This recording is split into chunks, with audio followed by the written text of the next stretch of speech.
तीन तस्वीरें आपकी स्क्रीन पर लेकर आएंगे और ये समझने की कोशिश करते हैं कि आज मिड कैप का मेगा एक्शन कहां पर है, कौन से शेयर तेजी से ऊपर जा रहे हैं और कहां पर आज हमें प्रेशर देखने को मिल रहा है। तीन तस्वीरें। फिनिक्स मिल्स, ये शेयर आज दौड़ रहा है और दौड़ इसलिए रहा है क्योंकि Q2 यानी कि सितंबर तिमाही के जो ऑपरेशनल जो अपडेट्स आए हैं वो आए हैं तगड़े। ग्रॉस रिटेल कलेक्शन 27% बढ़ा है, इसके चलते फिनिक्स मिल्स हम करीब 4% के आसपास की तेजी देख रहे हैं। HDFC AMC का शेयर ये भी करीब 4% के ऊपर है और दरअसल नोमुरा की बुलिश रिपोर्ट आई है पूरे के पूरे AMC स्पेस पर, लेकिन जो बड़ा टारगेट दिया उन्होंने वो दिया है HDFC AMC को के ऊपर 5,000 रुपये के टारगेट से इसको खरीदने की सलाह है। रेलवे में आज हम देख रहे हैं कि बढ़िया एक्शन है, रफ्तार में सारे के सारे रेल शेयर है, लेकिन राइट्स जो है इंफ्रास्ट्रक्चर वाली कंपनी है रेलवे में और इनको यूएई में रेल इंफ्रा के विस्तार के लिए इन्होंने एक करार किया है और शेयर में हम देख रहे हैं कि 10% का जोरदार उछाल है। तो इन तीनों शेयरों पर व्यू लेंगे, लेकिन मिड कैप में और कौन सी खबरें आई हैं, कौन से शेयर तेजी से चढ़ रहे हैं, कौन से गिर रहे हैं, जरा फटाफट ये अपडेट लगे हाथ ले लेते हैं हमारे सहयोगी जिन्हें नागर हमारे साथ तैयार हो गए हैं। जिन्हें बताइए मिड कैप में एक्शन कहां पर हो रहा है? जी, मिड कैप स्पेस में देखेंगे तो खबरों के दम पर एलेम्बिक फार्मा में हमें एक्शन देखने मिलेगा। यूएस FDA ने कंपनी के एक ऑन्कोलॉजी फॉर्मुलेशन फैसिलिटी पर इंस्पेक्शन कंडक्ट किया था और कोई भी ऑब्जर्वेशन के बिना यूएस FDA ने अपना इंस्पेक्शन कंक्लूड किया है फॉर्म 483 के साथ। दूसरा स्टॉक जिसमें आज हमें एक्शन देखने मिलेगा वो है स्पाइस जेट। कंपनी स्पाइस जेट और Babcock and Brown airfield management, ये जो दो कंपनी इनके डिस्प्यूट्स चल रहे थे, इन दोनों ने ये डिस्प्यूट सेटलमेंट कर लिया है और टोटल डिस्प्यूट का साइज़ है वो करीब करीब $132 मिलियन का है। तीसरा स्टॉक जिसमें आज हमें एक्शन दिख रहा है वो है KPIT टेक्नोलॉजीज। कंपनी ने एडिशनल 13% स्टेक एक्वायर किया है ड्रीम AG और ये जो एडिशनल स्टेक एक्विजिशन है दो इन्वेस्टमेंट की तरफ से होगा। पहला primary investment of 2.3 million euro dollars और दूसरा होगा सेकेंडरी इन्वेस्टमेंट करीब करीब $1 मिलियन का। इसी के साथ अगर हम दूसरे मिड कैप गेनर्स की तरफ नज़र डालें कहाँ तेज़ी देखने मिल रही है आज मिड कैप स्पेस में, तो हमें स्टॉक्स नज़र आएंगे जैसे कि Suzlon, tube investment of India, Torrent power, Exide industries और एस्कॉट्स क्यूबर्टा। वहीं मिड कैप लूजर्स की तरफ नज़र डालें तो वहाँ हमें स्टॉक्स नज़र आएंगे जैसे कि Bharti Hexacom, Bank of Maharashtra, Paytm, Federal Bank और वोडाफोन आइडिया। ठीक है, ये कुछ गिरने वाले शेयर और कुछ चढ़ने वाले। पेटीएम में हमने हाल फिलहाल अच्छी तेजी देखी है, ये शेयर नरम है और कुछ कुछ हम कमजोरी देख रहे हैं वोल्टास और ACC के शेयर में। लेकिन तेजी वाले शेयरों की बात करें तो निश्चित तौर पर उसमें स्कॉट्स को वोटा आपको दिखेगा, उसको लेकर भी रिपोर्ट अच्छी है और HDFC AMC रिपोर्ट के दम पर यह भी शेयर चल रहा है। टोरेंट पावर में बढ़िया तेजी 6-6.5% की, एक्साइड का शेयर भी एक्साइटमेंट दिखाने वाला है। तो ये कुछ मिड कैप का मेगा एक्शन है। लेकिन जो खबरें बताई जिन्हें एलेम्बिक फार्मा, इनको US FDA से EIR मिला है जो कि एक पॉजिटिव चीज़ कही जाती है, कोई आपत्ति नहीं आई है ऑन्कोलॉजी प्लांट के लिए। और SpiceJet, Babcock and brown aircraft management, दरअसल ये लीज पर विमान देने वाली कंपनी है, उसके साथ इनका एक डिस्प्यूट था करीब $132 मिलियन का, उसको सेटल कर लिया है और आज शेयर में देखने की 6% का बढ़िया उछाल है। फार्मा में अगर आपसे रुचि जी पूछें, एलेम्बिक हालांकि हमने देखा है कि 1100 के आसपास सपोर्ट लिया शेयर ने, उसके बाद ये शेयर लगातार चला और आज हम देख रहे हैं कि डिवीज को लेकर सिटी की अच्छी रिपोर्ट है, डिवीज चल रहा है। अच्छी खबर डॉक्टर रेड्डीज को लेकर भी कोई आई थी। फार्मा में कोई अगर शेयर अगर ट्रेड के लिए लेना हो इस जंक्शन पर तो आपके हिसाब से वो कौन सा शेयर होगा?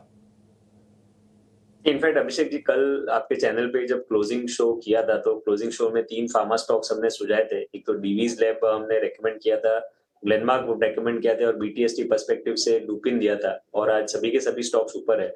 सो I think pharmaceutical space clear indication दे रहा है कि मार्केट में जब थोड़ा अनसर्टन टाइम होता है तो ऐसे एज अ डिफेंसिव स्पेस यहाँ पे बाइंग इंटरेस्ट ज्यादा है और आई थिंक ये मोमेंटम और आगे ये ट्रेंड कंटिन्यू रह सकता है।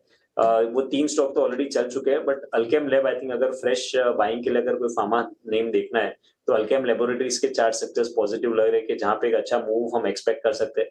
पिछले कुछ दिनों में 40 दिन के मूविंग एवरेज सपोर्ट टैग किए है जो 6050 के आसपास है, तो 6050 के नीचे स्टॉप लॉस है कि अल्केम में खरीदारी कर सकते हैं। पहले टारगेट्स जो 6600 के आसपास ये स्टॉक में एक्सपेक्ट कर सकते हैं। इसके अलावा लार्ज फार्मास्यूटिकल नेम्स में सन फार्मा के भी चार्ट सेक्टर्स काफी पॉजिटिव नजर आ रहे हैं।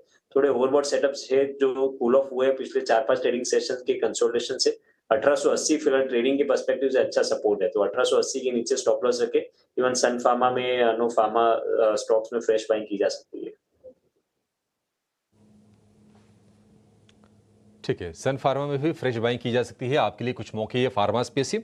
अच्छा, एक शेयर जरा रुचि जी फटाफट जरा बता दीजिए, थोड़ा समय कम हमारे पास है, वो है मणप्पुरम फाइनेंस का। लगातार हमने शेयर में प्रेशर देखा, लेकिन आज एनबीएफसीज की जो दौड़ है, जो तेजी है, उसमें ये भी पार्टिसिपेट कर रहा है। आपको लगता है कि ये मणप्पुरम फाइनेंस अब चलने के लिए तैयार है या फिर अभी कंफर्मेशन का वेट कर लें? ये शॉर्ट टर्म के पुल बैक मूव रह सकते हैं, बट ऐसे कुछ बॉटम आउट के साइंस नहीं बने। 200 रुपए काफी इंपॉर्टेंट सपोर्ट था, ये स्टॉक ने ब्रेक किया था रिसेंटली।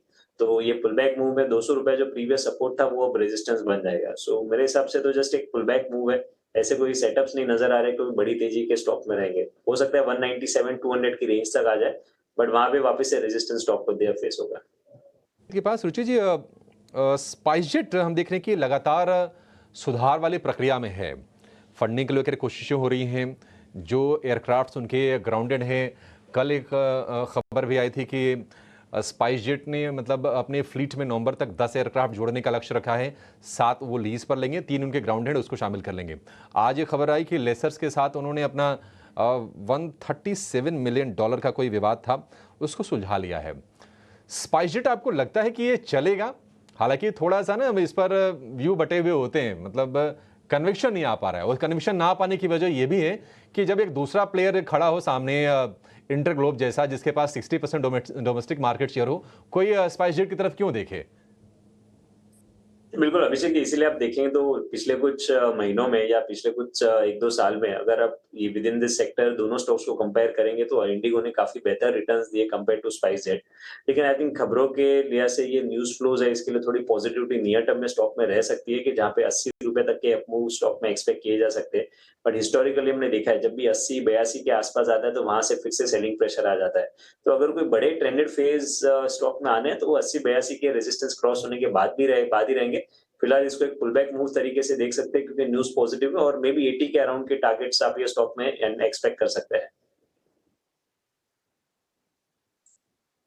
ठीक है, पुल बैक में 80 रुपए तक ये शेयर जा सकता है।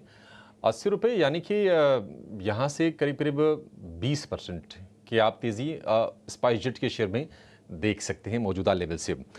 आज और इनफैक्ट कल भी हम देख रहे थे कि जो कैपिटल गुड्स वाले जो शेयर हैं, एबीबी, एल&टी, सीमेंस, कमिंस, ये अच्छे रफ्तार में हैं। 2 दिनों में अगर आप एबीबी को देखिए, सीमेंस को अगर आप देखेंगे तो दोनों 2 दिन में करीब करीब 10% चढ़ चुके हैं। इनमें से कोई एक शेयर अगर शामिल करना हो, अगर कैपिटल गुड्स में से, आपको कहां पर लग रहा है कि मैदान बिल्कुल हरा है और तेजी आगे जारी रहेगी?